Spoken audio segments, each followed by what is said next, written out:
Determinemos la ecuación de la recta que pasa por dos puntos.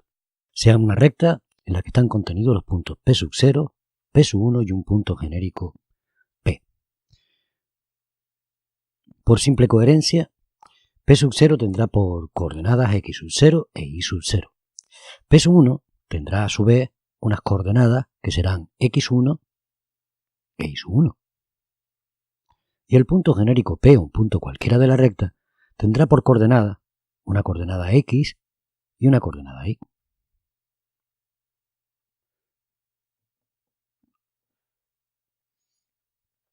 Pues muy bien, la distancia entre Y sub 1 e Y sub 0, ese Y sub 1 menos Y sub 0, no es ni más ni menos que el cateto opuesto de ese pequeño triángulo que tenemos dibujado. Mientras que el cateto contiguo tendría que ser X sub 1 menos X sub 0. La pendiente, es decir, la tangente de ese ángulo, del ángulo alfa, que es el mismo que forma la recta con el eje de las X, sería igual al cateto opuesto partido por el cateto contiguo.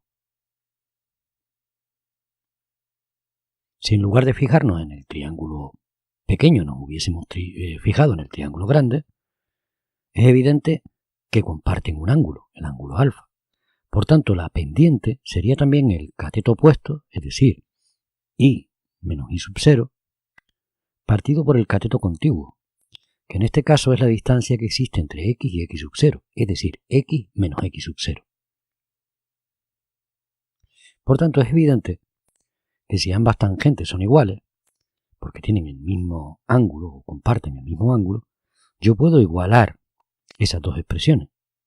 Es decir, que Y menos Y sub 0 partido por X menos X sub 0 tendría que ser igual a Y sub 1 menos Y sub 0 partido por X1 menos X sub 0.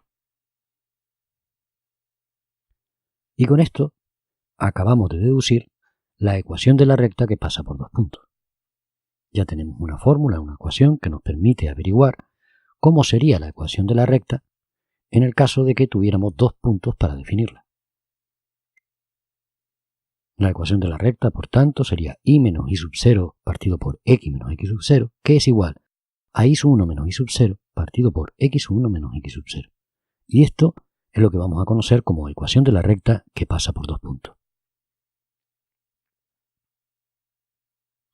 Ahora bien, si llamamos M a la tangente de alfa, observando que el segundo miembro de esa expresión, de la expresión anterior, era Y sub 1 menos Y sub 0 partido por X1 menos X sub 0, y puesto que conocemos los valores de las coordenadas de los puntos P sub 0 y P sub 1, podemos escribir también una ecuación equivalente a la anterior, que sería la siguiente.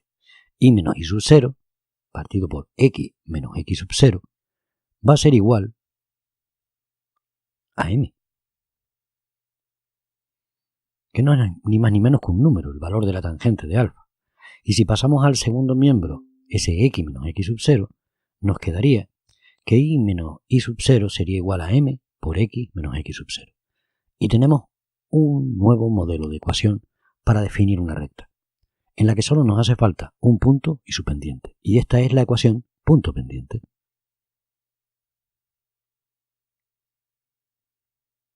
Ahora bien, nosotros podríamos decir que entre P sub 0 y P sub 1 está definido un cierto vector.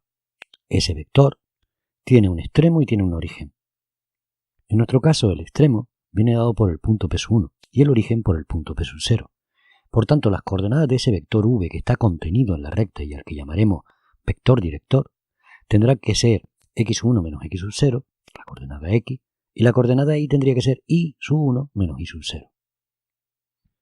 Por ponerlo de una forma un tanto más elegante y para ahorrarnos esta visualización, podríamos decir que ese vector va a tener una coordenada V sub 1 y una coordenada V sub 2, el resultado de las operaciones anteriores. Por tanto, dadas las coordenadas de un cierto vector contenido en la recta que pretendemos definir, podríamos también definir la recta en función de un punto cualquiera de la misma y el vector director de la recta. Si nos fijamos en la expresión original, aquella de Y menos Y sub 0 partido por X menos X sub 0, igual a Y sub 1 menos Y sub 0 partido de X1 menos X sub 0, Bastaría con cambiar de posición esos elementos para que nos quedara de una parte i menos i sub 0 dividido entre i sub 1 menos i sub 0, que no es ni otra cosa que la coordenada i del vector director de esa recta. Y en el segundo miembro vamos a pasar el x menos x sub 0 del primer miembro al segundo miembro, que pasaría multiplicando, y dejamos tal cual estaba en el denominador x sub 1 menos x sub 0. O sea, que al final en el segundo miembro, en el denominador, tenemos la coordenada x del vector director de nuestra recta. Por tanto, también existe otra manera de escribir una recta, y bastaría con fijarnos en el vector director y un punto cualquiera de la recta. Por tanto, una recta también se puede definir de esta otra manera: i menos i sub 0 partido por la coordenada i de un cierto vector contenido en la recta, que es igual a x menos x sub 0 partido por v sub 1, es decir, la coordenada x de un cierto vector definido en la recta que hemos llamado vector director. Y ahora a esta expresión le vamos a poner un nombre, y ese nombre es ecuación continua. Por tanto, acabamos de definir tres ecuaciones diferentes. Una que sería la ecuación para la recta definida por dos puntos, otra para la recta punto pendiente y otra en la que tenemos un punto y un vector. Y vamos a hacer un pequeño ejercicio, el de determinar la ecuación de la recta que pasa por los puntos que tenemos descritos en ese mismo gráfico que nos ha servido de base para esta explicación. Por los puntos P sub 0 de coordenadas 1, 2 y por los puntos P sub 1 de coordenadas 4, 3.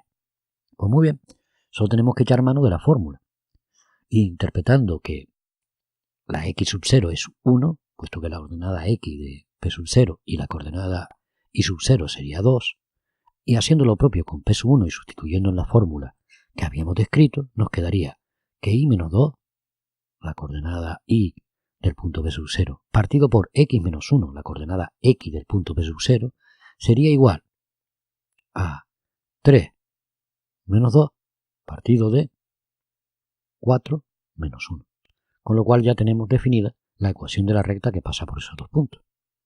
Pero como quiera que antes estuvimos jugando un poco a ver distintas expresiones de la recta, esta sería la recta que pasa por dos puntos, teniendo en cuenta que m es ni más ni menos que el segundo miembro, que sería un tercio, realizando esa operación, podemos definir tranquilamente la recta también en función del punto P sub 0 y de la pendiente de la recta, que nos quedaría que i menos 2 partido por x menos 1 sería igual a un tercio.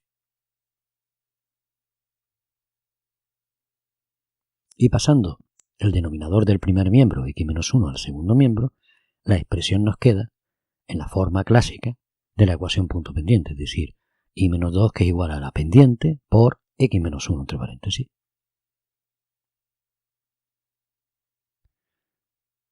Sencillamente operando con esta que acabamos de ver, con esta formulita de i menos 2 igual a un tercio por x menos 1, cambiando de lugar ese 1 y ese 3, que forman parte de esa fracción, podríamos tener perfectamente definida también la otra ecuación, la ecuación continua. Hemos dicho que i menos 2 partido por x menos 1 era igual a 3 menos 2 partido por 4 menos 1, o lo que es lo mismo, un tercio. Si dejamos el i menos 2 en el primer miembro y pasamos el 1 del numerador de nuestra pendiente al primer miembro y el 3 lo dejamos tal cual, pero el x menos 1 lo pasamos al segundo miembro, nos queda esta otra expresión. i menos 2 partido por 1, que es igual a x menos 1 partido por 3. Y esa es la ecuación continua. Y el vector que está contenido en la recta no es otro que el vector que tiene por coordenada 3 y 1. A este vector es al que hemos llamado vector director de la recta. Por tanto, tres maneras de definir la recta. Una, la ecuación de la recta que pasa por dos puntos. 2, la ecuación de la recta de la que conocemos un punto y su pendiente. Y 3, la ecuación de la recta de la que conocemos un punto y un vector contenido en ella. Resumiendo, lo que hemos visto hasta ahora ha sido tres tipos de ecuaciones. La ecuación de la recta que pasa por dos puntos, que tiene esa expresión que estamos escribiendo ahora.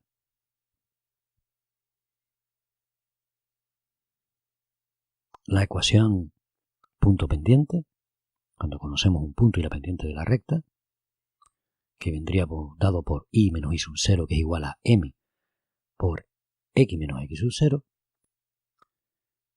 y la ecuación continua, que para describirla necesitamos un punto, siempre estamos jugando con el punto p sub 0, y un vector que tendría una cierta coordenada y y una cierta coordenada x. O sea, y menos y sub 0 partido por v de y x menos x sub 0 partido por v de x. Donde ese vector, cuyas coordenadas son v sub x y v sub y, es al que vamos a llamar vector director de la recta. Veremos otras formas que puede tomar la recta. Veremos en el siguiente vídeo cómo calcular la ecuación vectorial de la recta y la ecuación paramétrica de la recta. Pero de momento vamos a quedarnos aquí. Yo creo que con este breve resumen habrás visto que es fácil deducir, cuando no nos acordamos de la fórmula, cada una de las fórmulas. Un poquito de trigonometría básica y todo sale. Nos vemos en el siguiente vídeo.